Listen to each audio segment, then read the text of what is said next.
It's time to take command with former NFL tight end Logan Paulsen and former Commanders beat reporter Craig Hoffman. Take Command podcast from Odyssey Sports. I'm Craig Hoffman. He is Logan Paulsen, and it is roster projection time. There's always a chance that some cuts get announced before you listen to this. So for timekeeping purposes for the annals of history, Logan, it is 9:43 a.m. on Monday as we record this. So hopefully nothing we say gets dated quickly. With that, for those watching on YouTube, we're going to go ahead and pull up our handy-dandy blank spreadsheet. 53 spots on it, Logan. Ready to fill them out? Yeah, I am ready to fill them out, I guess. I think it's this is a fun exercise, so let's see how it goes. Let's see how it goes. I'm sure that's exactly what the Martys and Ron are saying as they dive into their Let's see how it goes. Welcome back, fellas. Let's see how it goes. All right, so quarterback is where we'll start because that's typically where these things start.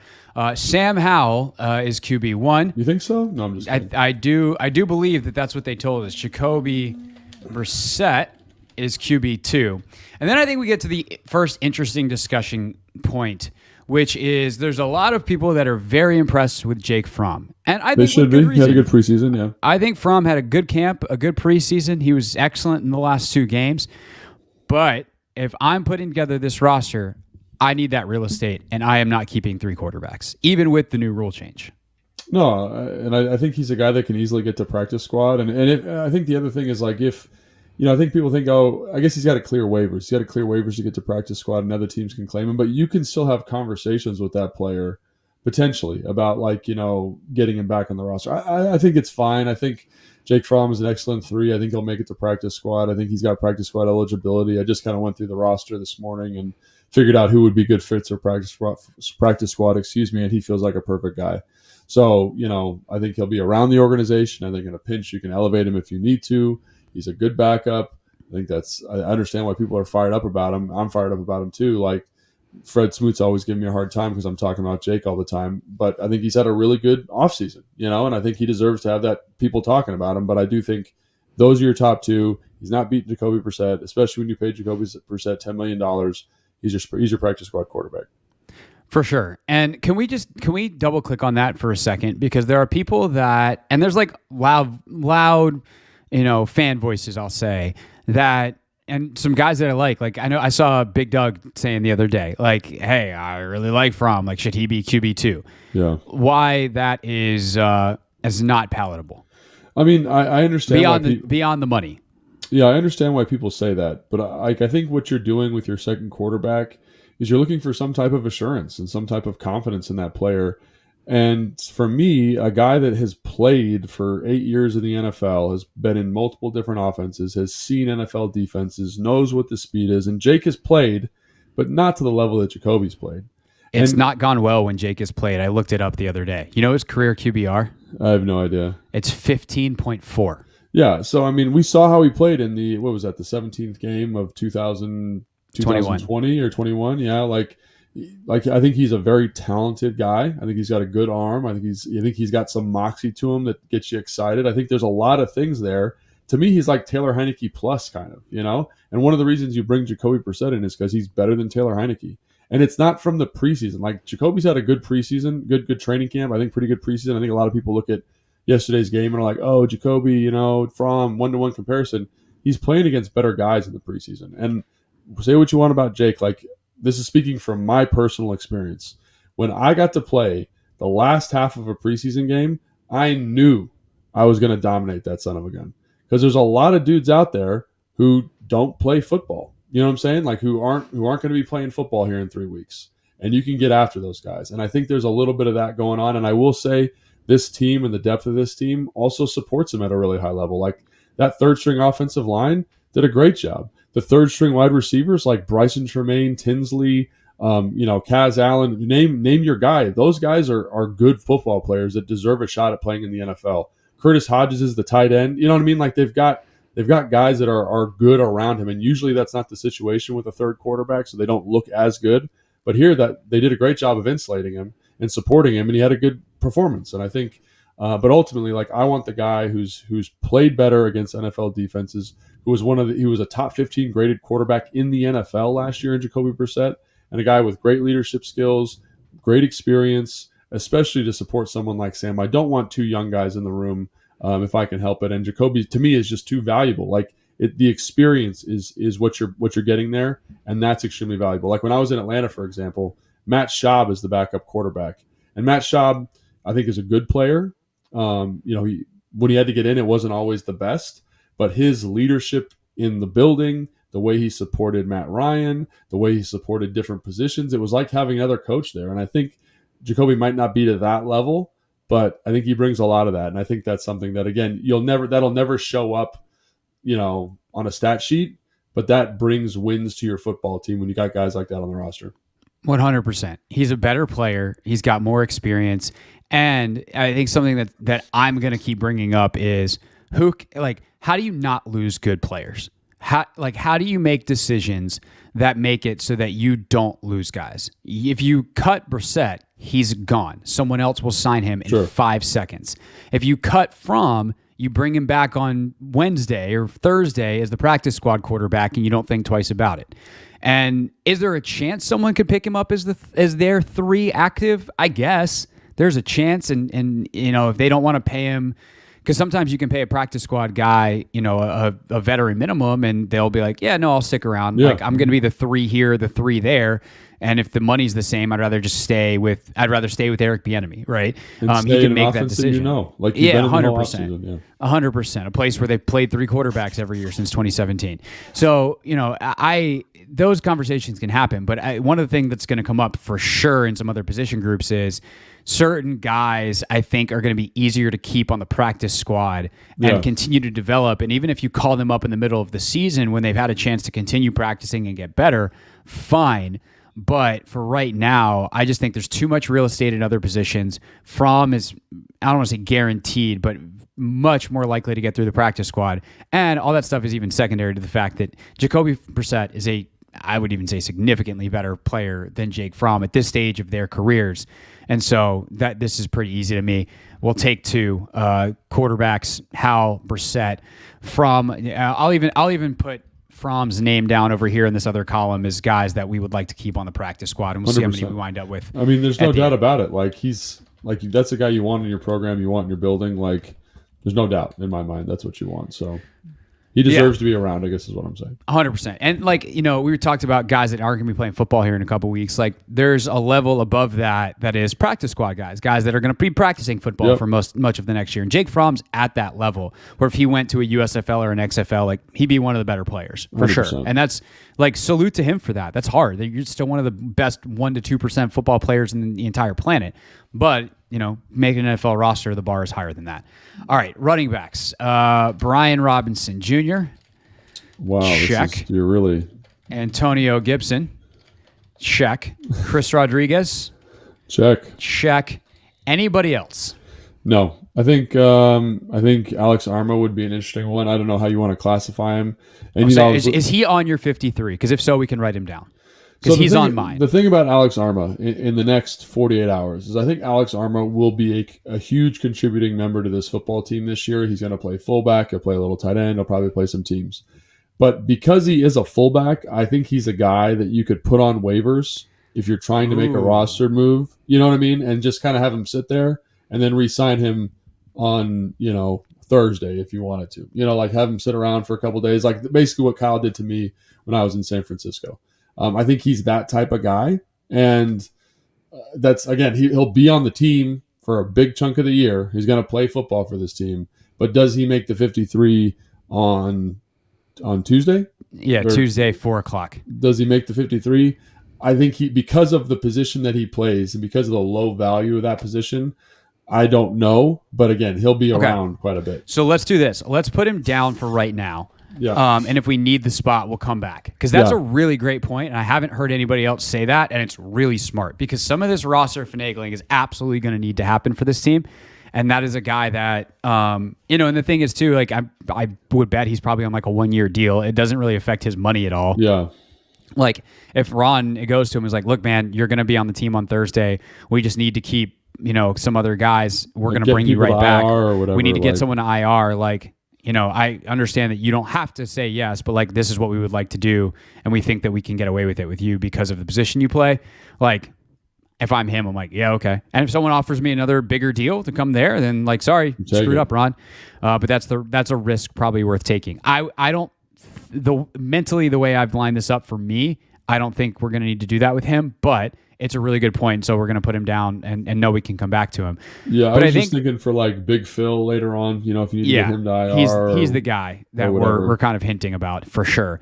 But I think, we talk about the game, like Jared Patterson showed that he's a 4A guy, if you will. Like he's better than a AAA player, but he's not quite a major leaguer.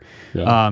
But the problem is for him and for Jonathan Williams is they are one of, a dime a dozen running backs around the NFL that are like that. Every team has a Jared Patterson and a Jonathan Williams, and that's just that like embodies the problem. It's not that they're good football players who couldn't average 4 yards a carry behind the right O-line and the right system in this league.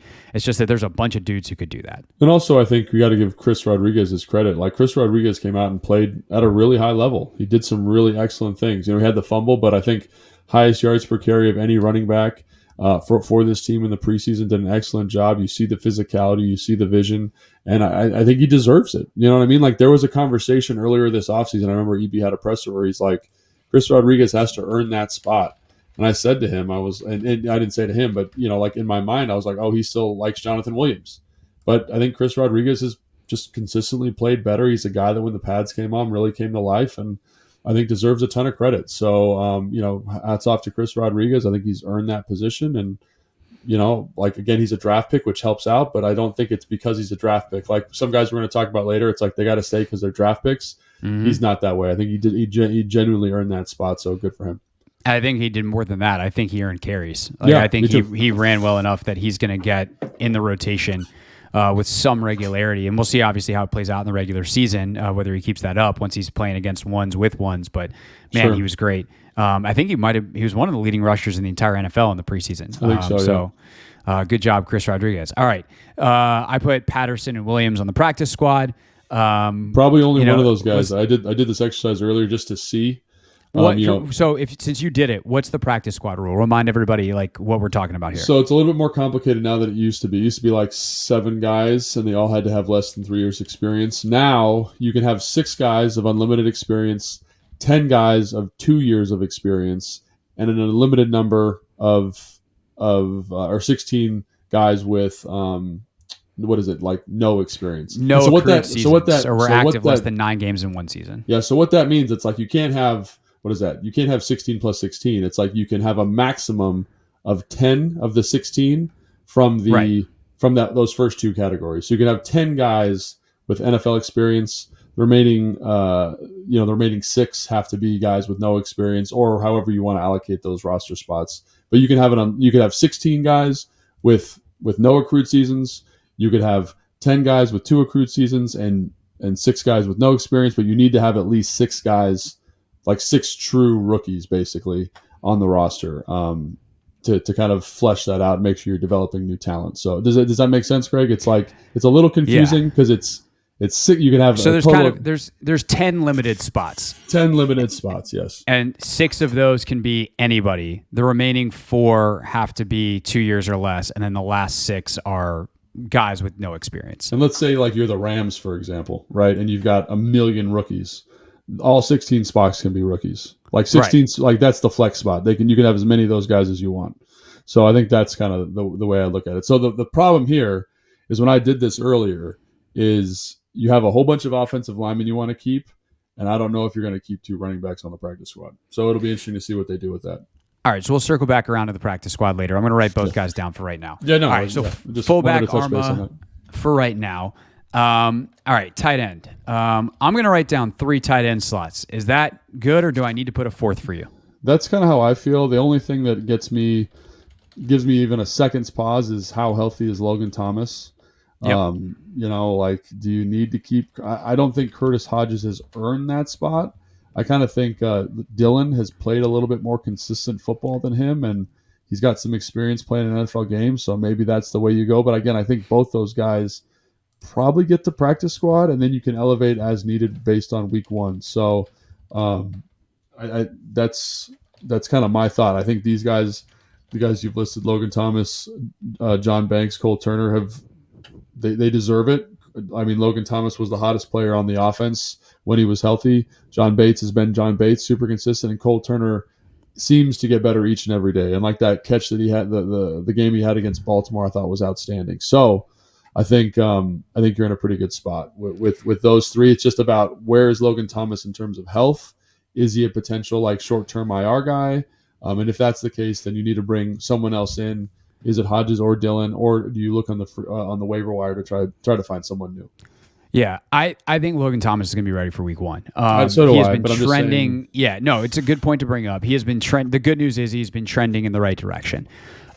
He has continually done more. He has been on the side fields. They know they've got time. They've still got 2 weeks to continue to ramp him up. Yeah. So I think they're going to be fine, and that's not going to be an issue. I do also agree with you though, especially with the day that Dillon had the other day.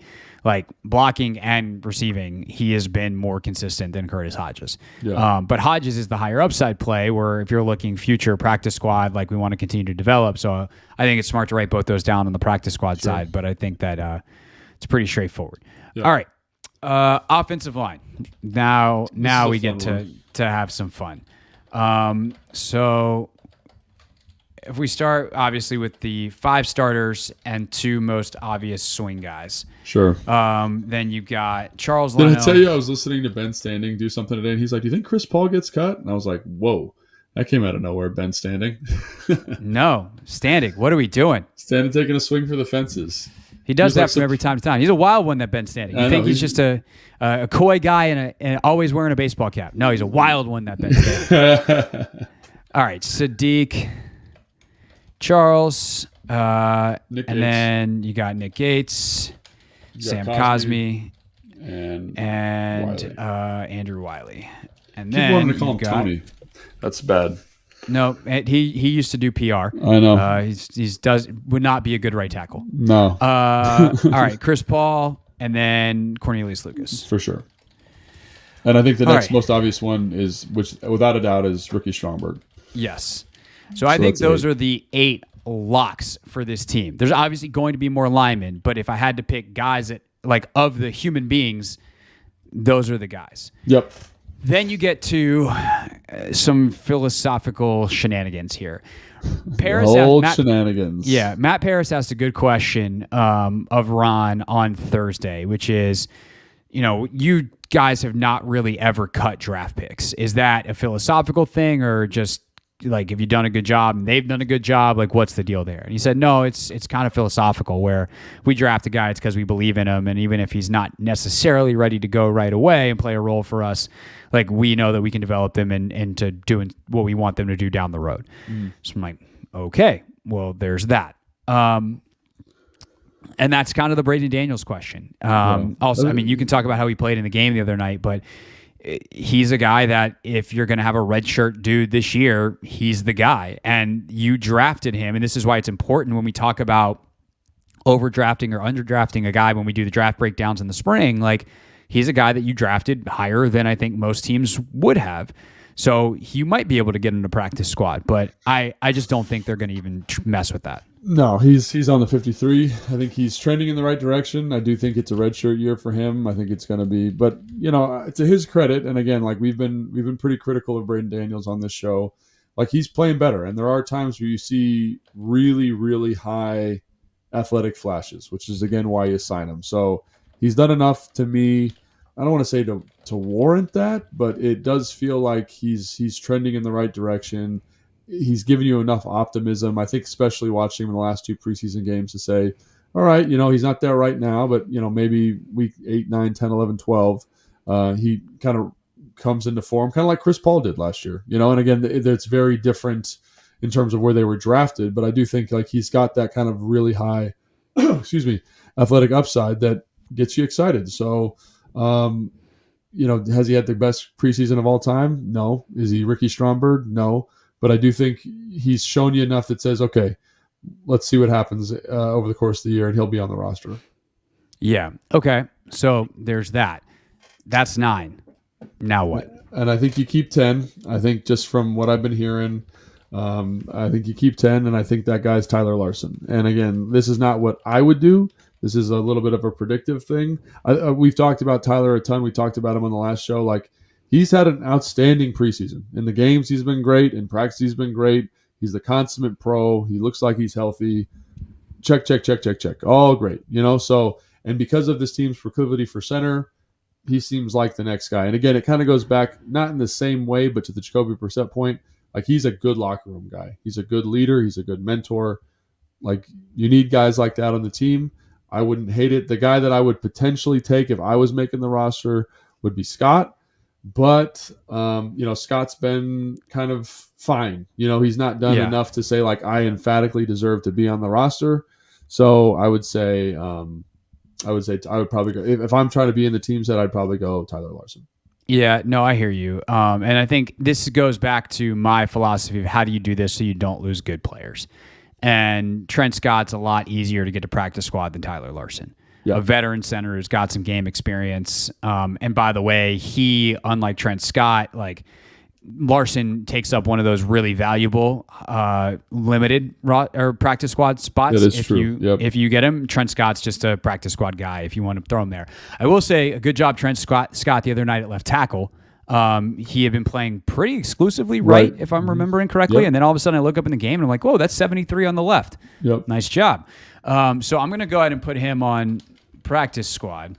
I'm guessing Mason. This is really interesting, I think. Brooks on practice squad. And then you go, like, is Laufenberg on practice squad? Is Montero has been, like, the best offensive lineman outside of those guys.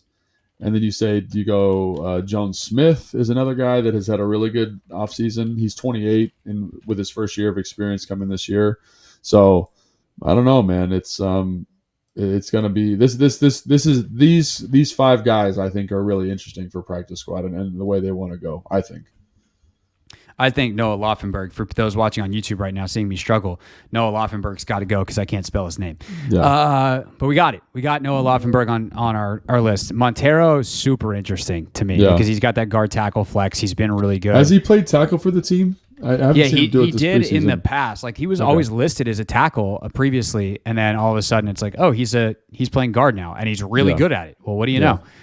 All right, so that gets us 19 on offense, or we're missing a position group. We're missing wide receivers. Yes. Okay. I was like, that is way short. Come on, Hoffman. Let's get it together. All right. I'm going to put down, let's see, 1, 2, 3, 4, 5, 6 receivers. That seems right. To get started.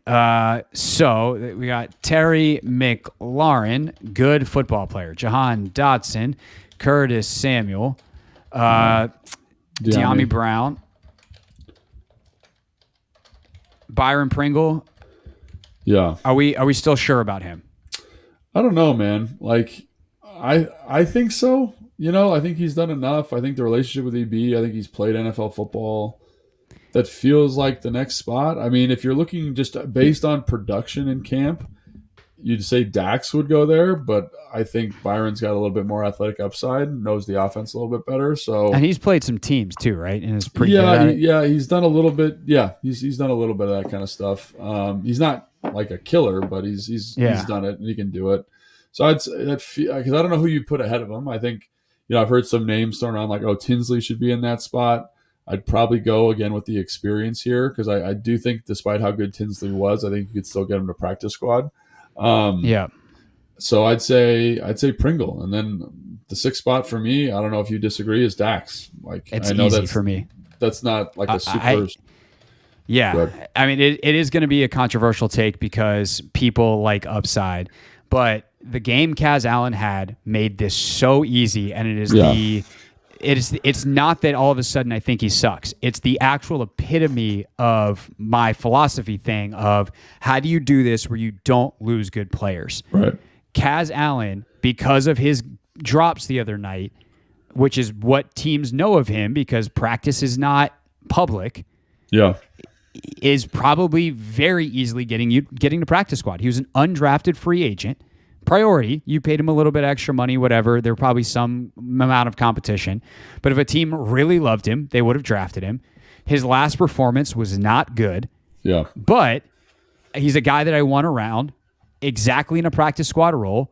Continue to get better, continue to work on your hands, continue to field punts every day so that you get used to it. I mean, B. Mitch told the story on the broadcast. He told it on my show last week. He's told it a million places. I'm sure he said it on his show too. Like the first time he ever caught punts, because he was a college quarterback that turned into a should-be Hall of Fame returner, like the punter punted 20 balls at him and he caught 0 of them and touched 1. Catching punts is hard. But if he continues to practice it every day, by week 7, if Dax Milne is still giving you nothing in the punt return game, you could call up Kaz Allen. Like, and injuries that's are a ideal thing too. in some ways. Injuries are a thing. Like maybe Pringle gets hurt or Diami gets hurt, and Dax is now kind of rotating in as that fourth receiver, and Allen needs to come in and return kicks. Like he's a good guy to have around. I think the other thing I would point out for fans who don't watch practice every day is that he was very hot when he first kind of got healthy and was back practicing, and has cooled significantly in terms of how he was catching the football. And I think he's got excellent route running ability, but I think he got a little bit of the dropsies. And I will say I've been around teams where guys get cold at the wrong time and they end up on practice squad. And if he had continued to maintain that level of performance from early in camp to now, caught those 2 balls in the game the other day, caught a couple balls again in the joint practice against Baltimore. I think he's on even with the muff punt. But I think it's more of an aggregate of everything else he's been doing. That again, he shows you the athleticism, he shows you the quickness, he shows you the suddenness, he shows you the versatility. Running back, slot receiver, all this kind of stuff. But the consistency of his play just hasn't been there to me. And I think you're in a spot where, this seems like a very natural thing. Just leave him there, let him develop. This is exactly what the practice squad is for. And again, we're not saying he's a bad player. I just don't think he's ready right now. 100%. So let's talk about Mitchell Tinsley, because dude had himself a game. He has found the end zone a ton in camp. I think a lot of us have been on him early because he just kept catching touchdowns. He didn't have necessarily the highest volume of production, but he consistently got open at the right time and found himself in the end zone. And he has 1.5 the other night, if you will. Has the one call back at the 1 yard line and was wide open. If Jake Fromm had chosen to throw to him instead of Bryson Tremaine, did his job again down in the red zone. But this is one of those where it's like every team's kind of got a Mitchell Tinsley. They've got a really talented young receiver, and it comes down to the what does he bring on special teams? And Dax Milne will catch you punts. And Mitchell Tinsley doesn't really bring a lot on special teams. I think that's kind of the biggest difference on that side of it. Plus, from a receiver standpoint, Dax can play more spots. And so as a backup who might need to be summoned in any given position at any point in a game, you trust Dax Milne to do the right thing, even if he's not going to be super explosive in doing it. I totally agree. And I think if Tinsley had opportunities to catch punts in the preseason, I think we're having a different conversation here. But because he hasn't done it in a preseason game, he did it limited. He was doing it in practice, but never got the opportunity in the game because they really wanted to see if Allen could go. I think you kind of say to yourself, like, exactly to your point, like he didn't have an opportunity to kind of be that guy, show that he could do it. And I think that gets you to practice squad. Now, he's a guy that I think is very, very similar to Dax in terms of his skill set. I think he can play multiple positions. He can do multiple different things. I think he's very, very skilled and nuanced in terms of his route running ability. So I think he's I think he's an NFL football player. I don't know about this year, but probably next year, and a guy that you feel pretty good about. So I think, again, you want to keep him around. I think if there's any kind of whispers that he's going to be doing, someone's interested in him or whatever, I think you maybe sign him to the 53 and cut one of these other guys. But I agree with your analysis there.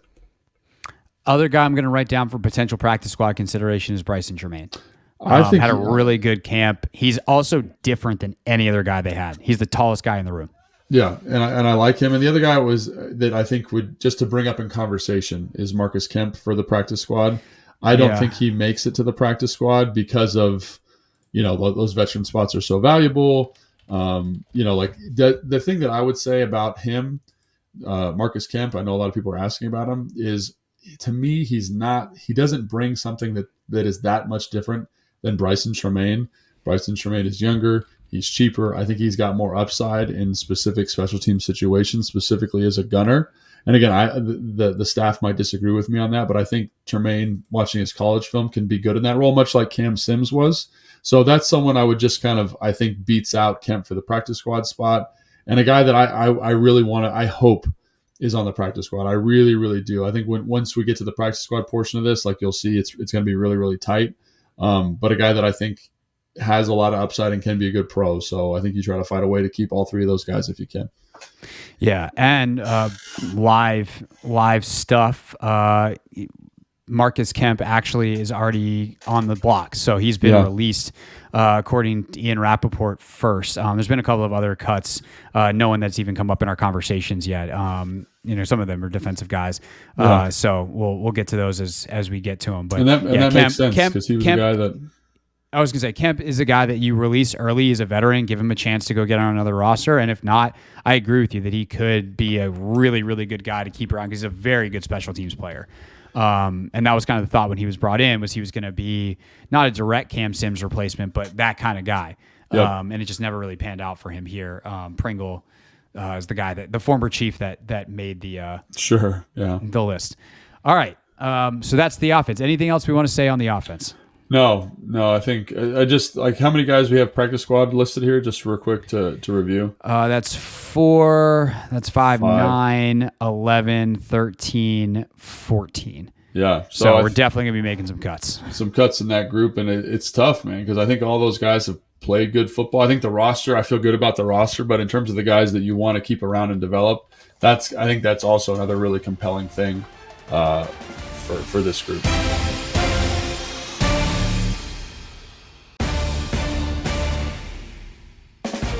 Take Command podcast from Odyssey Sports. Logan Paulsen there, Craig Hoffman here. It's time for the defense. And Logan, it is time for the hardest position group on this roster. We wound up with 25 on offense, which means we got 25 defense and the 3 specialists. And I am ready to put 11 defensive linemen on the football team. I am also. And as we talk through it, I think we can, we'll kind of flesh out that analysis a little bit more. But yeah, this is a tough one. I think if you're looking for any shenanigans, if you're like one of those people who likes kind of roster madness on this day, like this is a spot to definitely keep an eye on. So yeah. So I'm typing it out now. So who we got? We got John Allen, Daron Payne, Montez Sweat. Wow, that's a bunch of shockers there, Coach. I know. Phil Mathis, I think that's an interesting one because of the injury at the moment. Yep. Like we'll come back to him in a second. Yeah, for sure. Johnny Ridgeway, who's it? Andre Jones, Casey Toohill, James Smith-Williams, and KJ Henry. So you put 12 spots down, didn't you? Did I put it 12? Oh, you forgot FA. Oh, there we go. I was like, who am I missing? FA Obata. I don't know why you cut any of these guys, other than you need spots elsewhere. But I think all these dudes can play. I think the down the roster guys are guys that can play for you on special teams and have the best special teams play made all camp was James Smith-Williams, hustling down and saving a ball inside the 5-yard line. But FA's played teams for you. Casey's played teams for you. Andre Jones and KJ Henry have played teams in their college careers and look ready to do it at the NFL level. And then you need the depth inside. The guy that I was waiting to make this even more difficult, I think, was Benning Po'oto'e. Yeah. And he did not have a remarkable game. Not like it was bad, I don't think. I mean, you probably better feel for that than me. Yeah. But it's not like he went out and had 2 sacks and 5 tackles for loss. I think you can get him through to the practice squad if you need to. And I think the other thing that happened in the game that I thought was interesting is they went back to playing FA and James at 3 technique, which we saw in the Baltimore joints. We didn't really see against Baltimore in the game. Yeah. And I thought both guys did a good job. I thought James really moved the pocket well, both outside and inside, like really pushed it. And that power is what they're looking for at that position, I would think.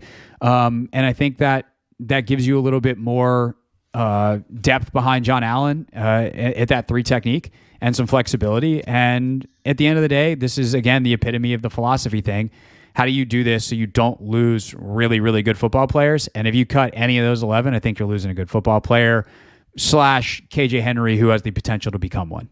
Yeah, I agree. I think, I think FA has been great rushing from 3 technique all camp. I think the problem you run into is like, what is the actual depth when you got to play like first and second down 3 technique? Because, as much as James is a big, strong guy and FA is a big, strong guy, like that's not a matchup I want if I can avoid it at all costs. And I think a guy that you didn't mention is Abdullah Anderson. He's had a very, very good camp, and I think he's been very consistent in terms of his production.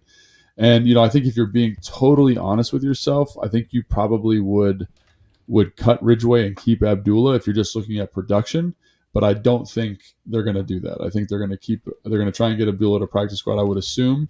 And I think based on Ridgeway's performance last year, I think they keep him around, saying he's coming off a back injury, coming off the pec, and he's still trying to get himself healthy. So I think Anderson's a really interesting one, but I agree in terms of the defensive ends. I look at the secondary and no one really stepped up and said, I deserve to be the 6th DB. I look at the linebacker and no one really stepped up to me and said, I need to be the 5th linebacker. And then at the defensive line room, I think you had, like how many guys? Casey, James, Andre, KJ, even to a certain extent in the last preseason game, had a very nice pass rush that kind of showed some juice. And all those guys played well. Like, Casey in the last preseason game created a ton of pressure, had a couple quarterback hits. I think he had 3 quarterback hits in that game. James had a quarterback hit. Like, those guys rushed well. And I think, if you're trying to kind of say, I deserve to be on the roster, like that to me is what that last game is for, is to kind of say, hey, like, don't, like, look at this. I've got some pass rush juice. I've got some team's ability. Why are you going to try and replace me with a young guy?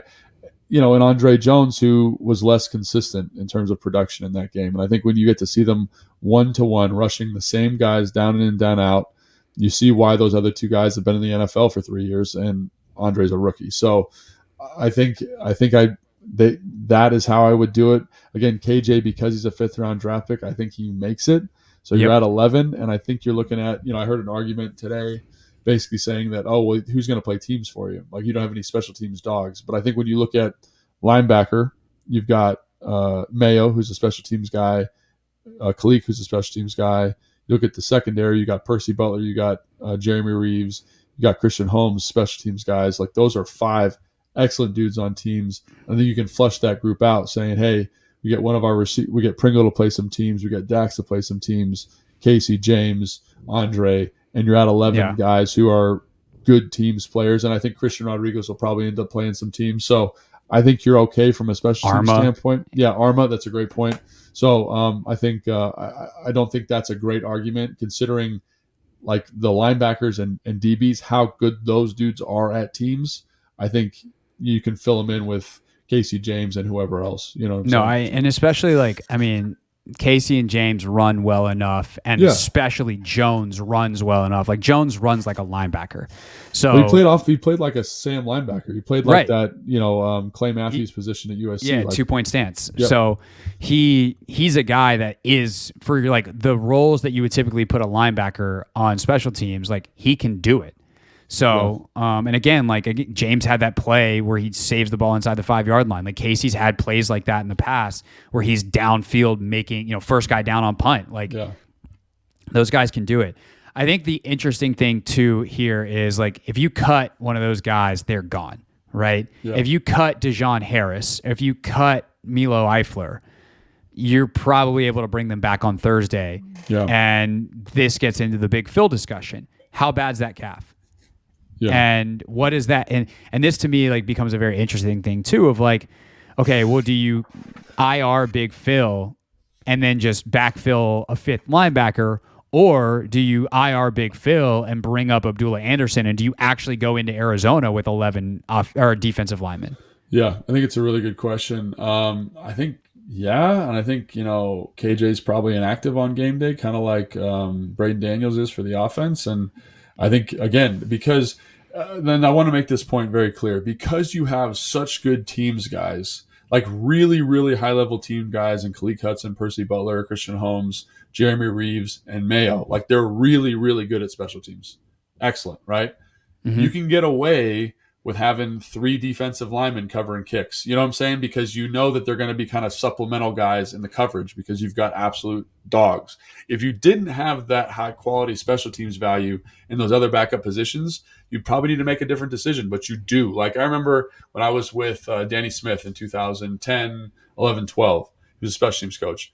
Basically, he said, like, as long as we have two guys at gunner who are absolute dogs, we can pretty much put anybody we want out there. So I was able to play punt coverage, even though I was terrible at it, because we had two dudes who were going to make the tackle every time. And I was like, this is the best job ever, because I just have to protect and slowly jog my big butt down there and pretend like I want to make a tackle, you know? Who were the gunners? I forget who they were. They were really good, though. And then you also had Zoe. Zoe and Mike Sellers. It was like, just be around and they'll make the tackle. So I think it was Armstrong was one who ran like a 4.140, and that was back in the day where you could like literally just run out of bounds and run up the sideline and then run back in, and like you didn't actually have to fight a double vice. So he was excellent, and he'd get down there fair catch all the time. But what I'm saying is that they've got Percy Butler, who's excellent at gunner. Christian Holmes was excellent last year, and Jeremy Reeves on punt is basically like a third gunner. Like those dudes are going to make 90% of your tackles. So whoever else is out there, as long as they don't mess up the protection and can move their carcasses down the field, you're okay. Like that. And then Joey Sly, the reason you keep Joey Sly is because he kicks the ball out the back of the end zone. So again, not a huge priority in that department either. So I think just when you look at the construction of how Katzer has built the special teams units, you're in a better spot than a lot of other teams where you have to make some more challenging decisions with regards to teams. So last thing on James and Casey and FA and why you keep them. Ron was avoidant of a question about Chase Young, and that is a good point. That's a great point. Because if the doctor's appointment with Chase and this stinger went well, I don't know why Ron would go, hey, I just want to talk about the game and talk about these guys that are out here. You just say, yeah, he's good. We're ready to go. He'll be practicing on whatever day they practice. It would be very silly not to. And Ron knows that Chase is a lightning rod when it comes to attention. Yeah. So I like how you worded that. That's not my favorite answer that's ever been. And I'm saying like Ron did a bad job with it. Like if it didn't go well, him coming out and saying like, we got a problem is also not a good thing. Point is, you need depth and you need guys that are ready right now, because if Chase Young misses even a couple of weeks, like you do not want a significant drop off. And for as good as Andre Jones was for a stretch of training camp, and it's cool that he played with the ones against Baltimore, I'm starting James Smith-Williams or F.A. Obata or Casey Toohill opposite of Montez Sweat, because that's what we did all last year, and our defense was pretty good with those dudes. I don't think it's a coincidence that the fourth preseason game, it's James. It's the three rotation is Casey, F.A., and James.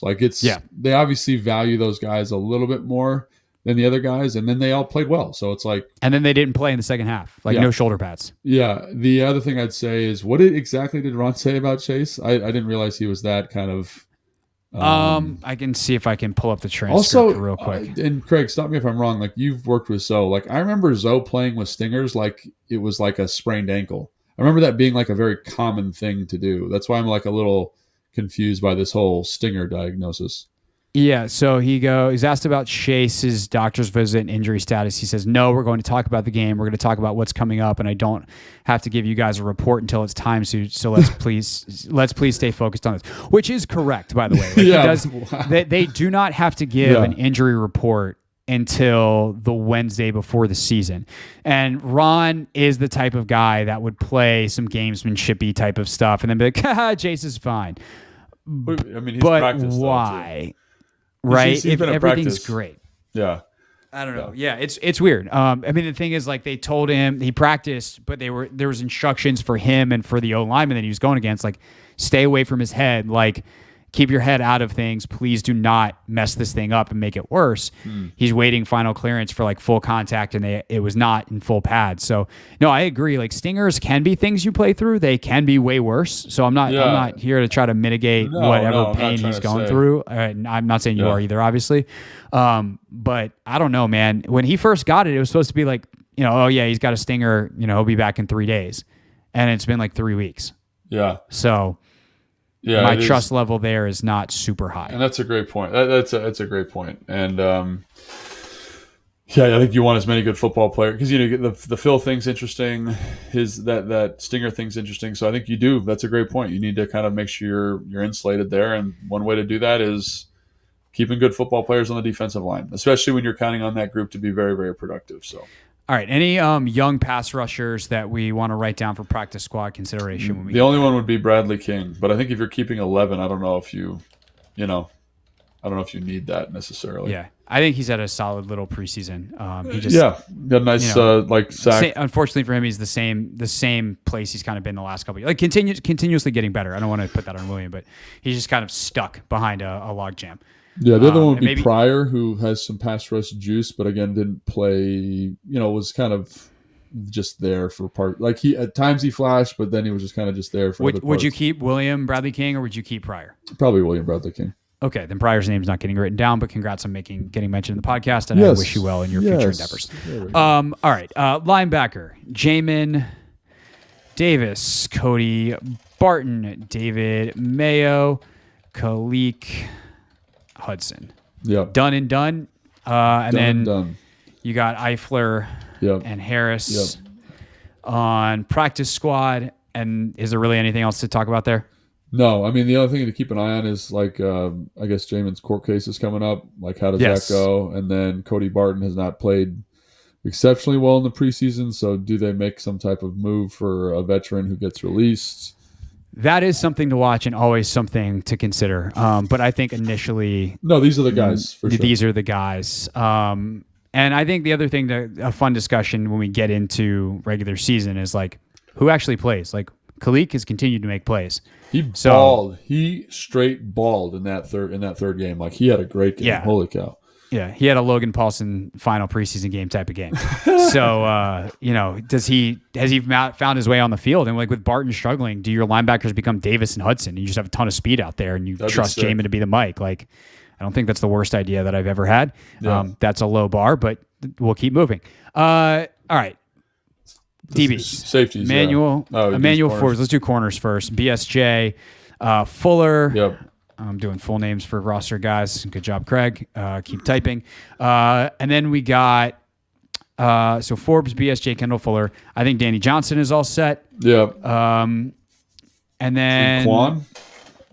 Yeah, let's put Quan down. Kind of in. He's always my transition guy from corner to safety. Yeah. And then at safety, you've got Cam Curl, Derek Forrest, Percy Butler. Jeremy Reeves, and who am I missing? We're missing somebody. Gosh, this is bad podcasting. Oh, right Christian now. Holmes. There we go. There he is. Let's insert row DB with the corners. Christian Holmes, and then we're gonna delete this safety row there, and then just to fill out the roster, I will go ahead and put Cameron Cheeseman, who had all good snaps. Did he? Finally. I don't watch the snaps as well as you do. That's your job. I try every time I went to go fast forward through a special teams play because I did not watch this game live the other night. I was like, oh, nope, got to watch. And I think that it was good. And also, I know that I would have gotten 1,000 tweets. People would have been like, oh, there's another bad one. And I didn't get any tweets. So I think we're good on all the snaps. So that's your 53. But let's go back to the DBs and talk about it. To me, this is actually pretty easy and straightforward. Holmes is a starting gunner. Johnson can, and by the way, another guy that we haven't mentioned is good on teams good enough on teams. Yep. Provides you inside. Played. I think that Danny Johnson, shout out, inside, outside, did a great job at both spots. And I think 100%. Wild Goose had been starting at the nickel for a long time, but didn't quite make it as an outside guy. And I think Danny's ability to do both really elevated him. And I think that makes this decision super easy. It's just like, he's a guy that, again, like they value position flexibility. He's done both. He's good on teams. Like, no complaints. Easy decisions, yeah. By the way, he's returned kicks in the past. I was going to say, I thought that was something that he'd done, right? Kickoffs? He's returned kickoffs in the past for this team. So that could be a thing. If you don't want Gibson back there or whatever, Dax. I don't think he's returned punts, but I'm sure he's caught him in practice. Sure. So that's, to me, this is super straightforward. We should talk about Quan's night the other night. I feel like he had another couple of not your favorite plays. And where does that put him? The thing I love about last night was just how physical he was. Like, he had some absolute waylay hits, and I think you see the upside. Yeah, he's a good ball player, and I think the thing about him is, like, he's playing Buffalo nickel for most of the game yesterday as opposed to true nickel. And it's just a little different, in terms of how you line up and set stuff. And, he's still got so much on his plate mentally. It's just hard. I think it's just really challenging for him to kind of find a home. But I think that in the long run will really help this team out, because like when there's an issue, he can be the next guy up at multiple spots. And I also like the physicality element, because I think the thing that jumps out to me is that I wasn't sure if he was physical enough to play in the box consistently, because in college it's good, but it's not great. Sidney Brown was excellent at that, and he was fine. But I think seeing that physicality is something that says, hey, in a pinch, if Cam's down, he can be that box player for you. So I think I'm very high on him still. I think, it's been a little inconsistent, but I think he's a guy that is really going to make this football team better.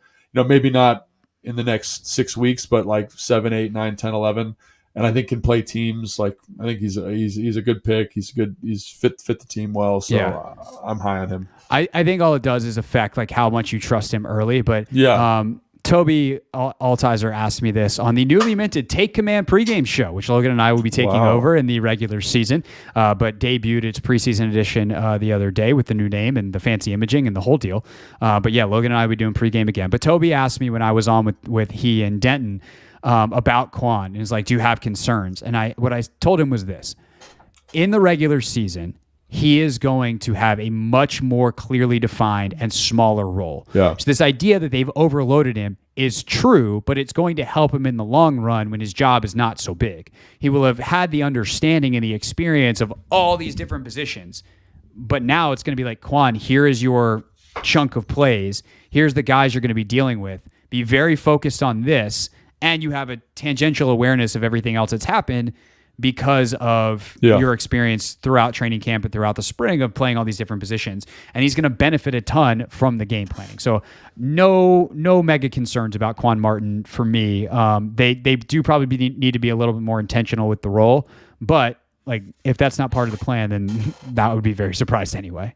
Yeah, no, I agree. And so I think that's great analysis. And I think the thing that's interesting about this group is like, who do you keep? Do you keep practice squad guys? Does Wild Goose make practice squad? Does Kendall Smith make practice squad? Like, it's just we've got like 20 practice squad guys, and I think I think the roster has felt pretty established to me for a long time. And to me, it's these other guys that are gonna, because they'll play football. A lot of these guys, like some of those old linemen, they'll play football this year. Some of these DBs, like Wild Goose was elevated multiple times last year. Like, he was on the roster for most of the year. Yeah, so can you keep the guys you need to keep, and how do you make those decisions? Because with the expanded practice squad, to me, that's really compelling, because it's like that is an extension of your team with this elevation, regression rule that they have now. Like it's really just an extension of the roster in a way that it wasn't with old practice squad rules. Yeah, I mean, Jace Whitaker with the pick the other night. Whiteside, I thought, had a really good camp. He did. Guy that kept flashing. Terrell Burgess, we've talked about before, is a guy with some NFL, very limited, but some NFL experience and plays safety and corner in the past. So, like, I'm going to write him down. I don't know that he's going to ultimately make it, but he was consistent. And, like, I want consistent football players. And so, like, out of that list right there, I probably want, because I really think Kendall Smith has a lot of upside, so maybe you keep him over Burgess. I don't know. But that to me, the practice squad stuff is much more challenging to figure out, because just looking at the offensive line, some of those guys had excellent training camps.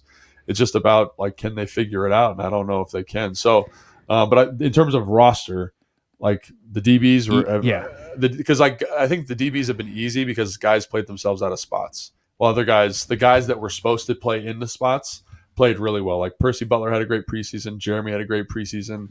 Like Christian Holmes, like, gosh, that dude is a physical son of a gun. Like, little hit or miss on coverage, but like is exactly what you want him to be at this stage for a guy that's primarily a special teams player and a dog on special teams. Yeah, and I think he's a guy that maybe switches to safety at some point in his career. Like I was standing on the sideline watching the game, and they pulled, and they were trying to run an outside like a pin pull play on him, and he like absolutely chinned the guard that was pulling to get him. Like, and it was like one of those loud like cracks of the helmet. And then he, like, after he cracks the guard, he goes and cracks the running back, and I was like, That dude is a guy that is physical as all heck. And again, like the coverage is a little up and down, but he's there to cover kicks and split double vices. So he'll do that at a high level.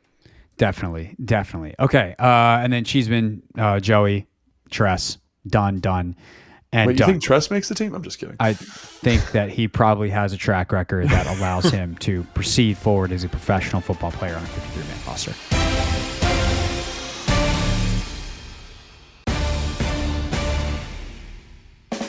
Take a Man podcast, wrapping it up here with Logan Paulsen. I'm Craig Hoffman, and that leaves, Logan, what we've been hinting at all show long, which in some ways it feels like we're more excited to do than we are at the roster, in part because there's more intrigue here. Yeah. So let's do it. I'm going to make a little column out wide here for the practice squad, and I'm just going to start it up top. That way I can go line 1 through 16. And let's do that. That track's easy. All right, for sure.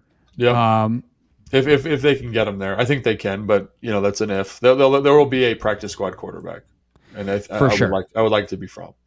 Yes. Okay. So I'm gonna just do that. Look at you, this formatting. I know. The YouTube audience is excited. The the radio or the podcast audience is like, why are they delaying? It's because I'm trying to make this legible. Okay. So for sure. I think one of the running backs. I think Williams. For sure. I think Williams. You think Williams over Patterson? I just think he's got more game experience, and again, in a situation, an environment where you need a guy to play football. Like I love Patterson. I think he had an excellent preseason. I think he'll be playing. He'll be on a team somewhere. But he should be. I think like Williams he's a guy that could show up in week 12 in Las Vegas and have 100 yards, and you're like, oh sure, yeah. And everyone will be mad here, but it just is what it is on that side of it. Yeah. The one thing I want to double check on Jonathan Williams, he does have experience. He is one of those veteran guys. Yeah. So he's played enough football that he's experienced 7 years. So he's one of our 6 guys. So I'm going to put a little asterisk by him. Oh, look at you. All right. Then you get to the tight end spot. I think you keep Dillon and Hodges. You keep both, you think?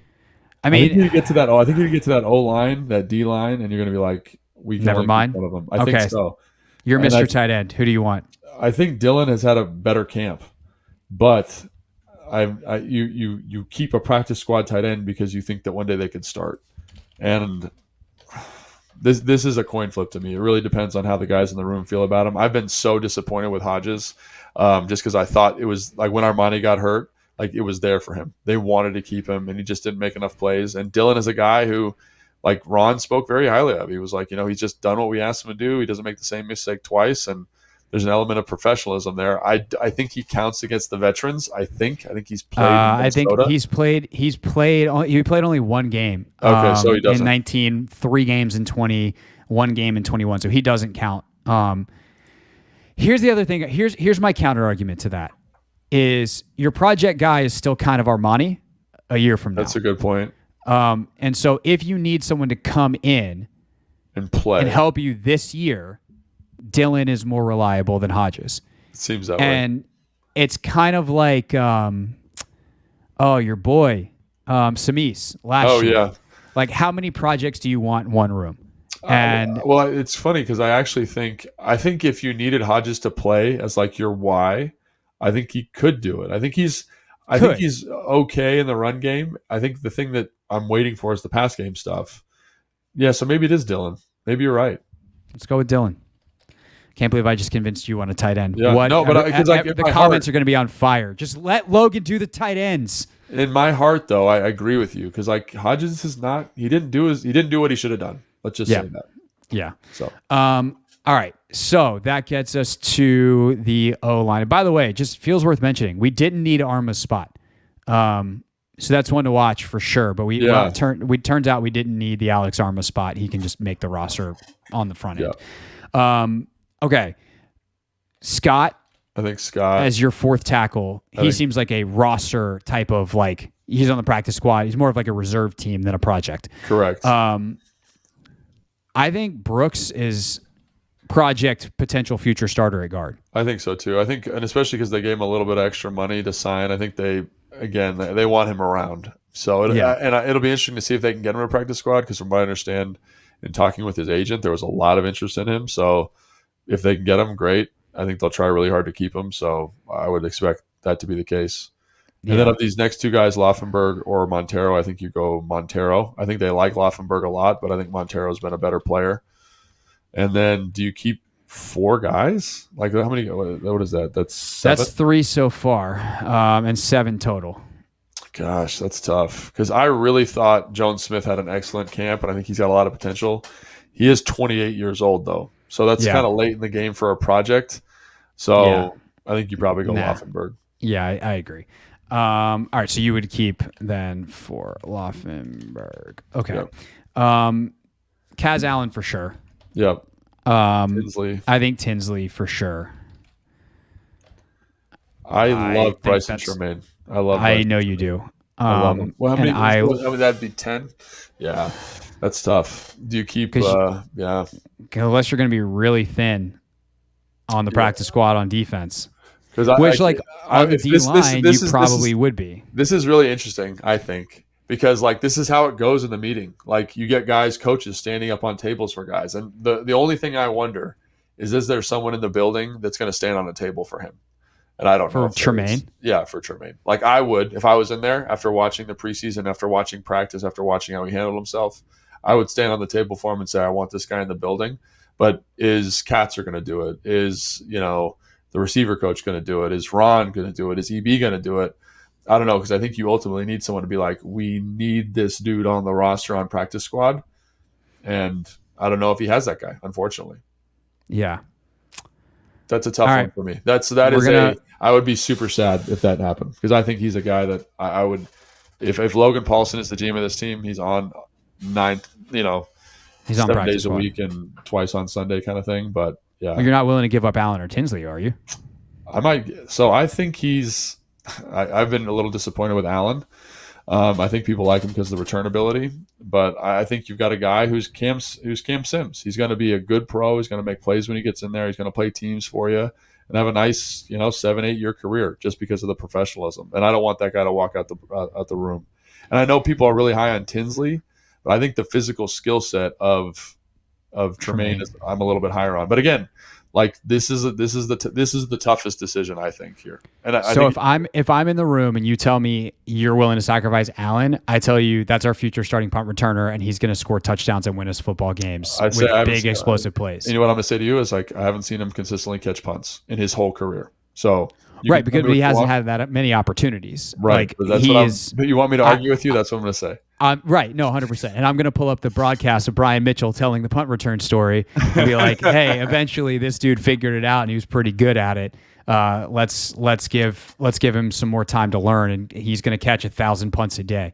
That would actually probably take a very long time. He's going to catch 100 punts a day. Sure. And we're going to wear out the jugs machine. All right. So defense, practice squad guys. Who on the defensive line? I think Anderson for sure. I think and then Benny. Platoe? Yeah, I think Benny. And then do you go? Oh man, we're running out of spots quick. I know. I don't know that crazy, right? I think when you keep the extra edge guys on the regular roster, you can afford to not have a backup. I agree. Like KJ Henry's your active practice squad guy. Correct. Yes. So sorry, William Bradley King, great dude. Not going to make it. It had a good preseason, but that again, when you draft guys at the position, like that's tough, So, all right, and then you've got linebacker. You keeping both Eifler and Harris? Probably, because you're only keeping 6 active, and that leaves 2 spots. Right? 15, 14, 3 spots. 14, 15, 16. Gosh, that's tough, dude. This is harder than the roster for real. I know you love Smith, so I'm going to put Kendall Smith on. Well, I think just because when people mention him, in the pre-draft process, people really liked him. So, and I think he's played well enough. I think he's got some upside, So, and then as a DB, who do you keep? You need to keep an extra DB just in case someone gets hurt. For sure. Corner. So, do you want Wild Goose, Whiteside, or Whitaker? I mean, you can keep 2 here. Unless you want to circle back and you get your guy Tremaine and you keep one and Jack's just mad. Hey, you got your 11 D linemen, but I'm getting the extra practice squad guys. Yeah, I think it's Wild Goose, even though he had a hard time just because he's played. I mean, what do you think, Craig? Like, Whitaker's I don't been know, good, man. but he like this is again. I This think is where it gets Whiteside hard. had the best camp of the three. What number is he? 23. He did have a good training camp actually. So I think it's between Wild Goose and Whiteside for me, and maybe you keep both of them. Well, we have the spot, so I would say we probably do that. Wild Goose is a guy who you trust more in the nickel. Whiteside, you trust more outside. That's And 16. that's your 16. Wow, that was tough. I'm so sad Bryson Tremaine didn't make it, but that's life. So You can make you're the GM of our team. I You know, want to make one last second call? who else I would bump? You are keeping 4 linemen, which I think they did the same thing last year, so that makes sense they would do that. I want Tinsley. Allen is the only one I'm a little bit like, meh, meh. But again, I think I understand why people are excited about him. Can't believe you're doing that to your fellow Bruin. I mean, I wrong like with him. you? I think, but he like in terms Get of kicked guys, out of the Alumni Association. in terms of guys who played really, really well the second half of training camp, you're gonna have a harder time finding a guy better than Bryson Tremaine. He had an excellent fourth quarter against Baltimore. He scored a touchdown last night, or whatever night that was, Saturday. Saturday. We're all playing together. So I don't know who else I would take off here. Maybe I'd take one of these DBs off, and put him on. Wild Goose, yeah. But I would, I'm mad if I'm the receiver coach. If Logan Paulsen's a receiver coach, but obviously I'm not. So we'll see what old Bobby Ingram's what he's thinking. How much slate he's got in the room. I don't know. Like when you talk to people, there's not like this like light that lights up. Like people like him, but you gotta love him because like that's what we're talking about, right? Like, do I love him enough to be like, hey, standing on a table? Yes, right. And I don't know. I love that visual too. Just 50-year-old former football players standing on tables. This is the guy. Yeah. So love it. It's like, hey man, the depth chart's over there. It's not on the table. It's not. We're all okay. So that's it. That's our 53. That's our 16-man practice squad. Let's go back to Ben Standig, the king of cut down days Twitter. I haven't seen anything else get posted yet in terms of that stuff. In terms of cut. That, by the way, I hated cut down days beat reporter. Here, let me get you Ben's, and then I'll tell you why. DeMarcus Fields, DB, has been released. DJ Sturgis and Joshua Kalu. Yeah. So these are like the down roster DBs. Isaiah Mack, who we pretty much knew was brought in late in camp, had a big encroachment penalty. Marcus Kemp and Farad Gardner, the linebacker. So those are the guys that have been cut so far. But like, it's just a day as a beat reporter of checking in with agents of the fringe guys and being like, hey, did your guy hear anything yet? And you're really asking him, did your guy get cut yet? It's just a brutal thing, but like, it's what you got to do. So Standig's got great relationships with agents, so he's a great guy to follow. Keim, obviously, the posts, Nikki and Sam, everybody does a really good job with all this stuff and doing a professional job on a tough day. But the 53 is coming, practice squad is coming, and we'll talk about it in our next pod. So that's it, and that's all for this very long podcast. And we'll see you next time on Take Command.